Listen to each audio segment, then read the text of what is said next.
surat Thaha misalnya ayat 132, ya, la nahnu narzuquka, ya, kamilah yang memberi rezeki engkau, kami tidak meminta rezeki kepada engkau. Apa itu rezeki? Ternyata rezeki ini dapat diartikan al-ajru, ganjaran, pahala, hasil. Bisa juga diartikan pemberian. Ketika disebut wa mimma razaqnahum yunfikun, dari sebagian yang kami rezekikan kepada mereka, mereka infakkan. Sebagian yang kami rezekikan kepada mereka, bisa diganti sebagian dari yang kami berikan kepada mereka. Apa yang diberikan kepada kita? Imam Al-Ghazali dalam kitab Al-Maqsad Al-Asna itu menyebutkan bahwa rizki terbagi dua. Ada rizki yang batin, ada rizki yang zahir.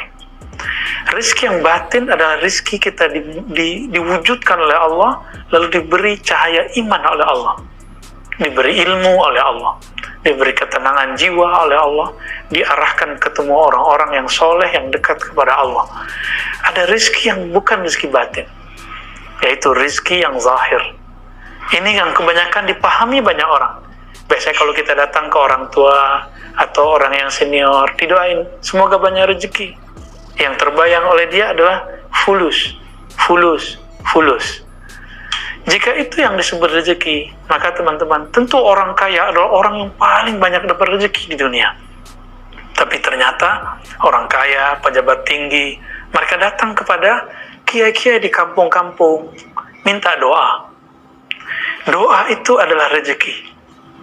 Sahabat-sahabat yang dimakan Allah, jika kita didoakan orang, itu adalah rezeki buat kita. Apa yang mahal dari kolbu sang kiai, sang ulama, syekh? Ternyata kekuatan doanya. Maka orang-orang yang dapat kesempatan berdoa dan punya keyakinan berdoa, itulah rezeki terbesar. Inilah yang ada pada mereka. Ternyata orang-orang kaya ini masih bergantung kepada orang-orang yang mungkin secara zahir mereka tidak kaya, tapi secara batin dia mempunyai kekayaan yang tiada tara. Itulah warisan Nabi Muhammad Sallallahu Alaihi Wasallam.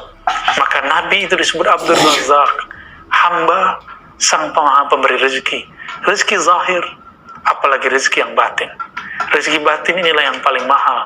Meskipun kadang-kadang ada orang yang sudah diberi rezeki yang batin, dia masih mau mengejar rezeki yang zahir. Sahabat-sahabat yang makan Allah, rezeki yang batin itulah yang sebenarnya jadi tujuan kita. Maka Allah Subhanahu wa taala menyuruh kepada orang yang dapat rezeki zahir dan batin, wa mimma razaqnahum yunfikun, dari sebagian yang kami rezekikan kepada mereka, mereka infakkan. Jika kita punya kelebihan zahir, berbagilah kepada ahli zahir dengan harta yang zahir pada diri kita. Jika kita punya ilmu, punya ilmu kerohanian, ketenangan jiwa, maka berbagilah ilmu mencapai ini kepada orang-orang yang mencarinya. Bagikan kepada mereka, jadikan sebagai zakat pengetahuan kita. Inilah yang dikatakan Imam Ibrahim Ibn Adham. Apa kata beliau kepada ahli hadis yang saat itu sibuk dengan ilmu hadisnya, lupa kemudian mengajarkan hadisnya. Apa kata beliau? Addu zakata ulumikum ya ahlal riwayah, ya ahlal hadis. Tunaikanlah zakat hadismu, zakat ilmumu, wahai ahli riwayat. Setiap kali ada 100 hadis, tunaikan 1 hadis, sampaikan kepada orang. Tunaikan kepada orang, ajarkan kepada hamba-hamba Allah Subhanahu wa taala. Jika kita punya kalimat zahir, berbagilah, dan tuntunannya sudah jelas. Inilah yang disebut rezeki yang zahir, rezeki yang batin. Lalu yang terakhir, bagaimanakah cara mendapatkan rezeki? Teman-teman yang melakukan Allah, dulu waktu kita kecil, kita dapat rezeki. Rezeki itu dihantarkan oleh ayah ibu kita. Awalnya mendapatkan ASI, air susu ibu. Kita cuma nangis, ya tahu-tahu ibu sudah datang menghantarkannya. Ketika beranjak remaja, dewasa, dunia berputar. Al-yawm nudawiluha bainan nas. Ada perputaran. Dulu engkau dijemput oleh rezeki, sekarang jemputlah rezeki. Nanti akan berputar lagi satu saat. Kita nanti akan didatangi rezeki.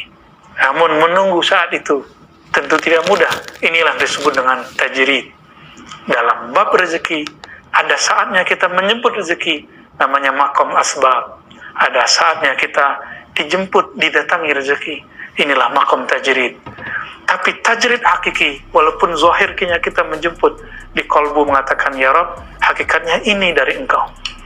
Bahkan Ibnu Athaillah Sakandari dalam hikamnya mengatakan haram pada hakikatnya orang menerima pemberian dari makhluk jika tidak melihat campur tangan Khalik di dalamnya.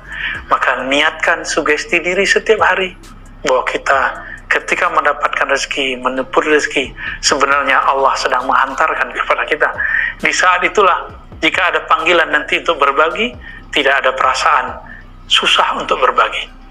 Semoga Allah memberi rezeki zahir, batin ke dalam diri, lalu kita bisa merasakan makom asbab menjemput, dan terkadang kita dijemput, didatangi oleh rezeki.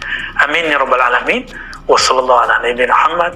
Assalamualaikum warahmatullahi wabarakatuh.